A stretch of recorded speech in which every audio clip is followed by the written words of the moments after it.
Hello everyone, welcome to my channel. Today we are going to learn about types of inheritance. Let's start our class. Types of inheritance.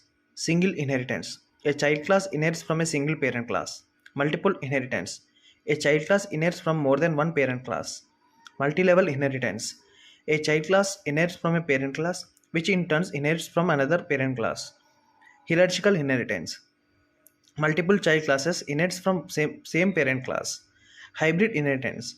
A combination of two or more types of inheritance. It often involves a mix of hierarchical, multi-level or multiple inheritance. Let's see a Python program for types of inheritance.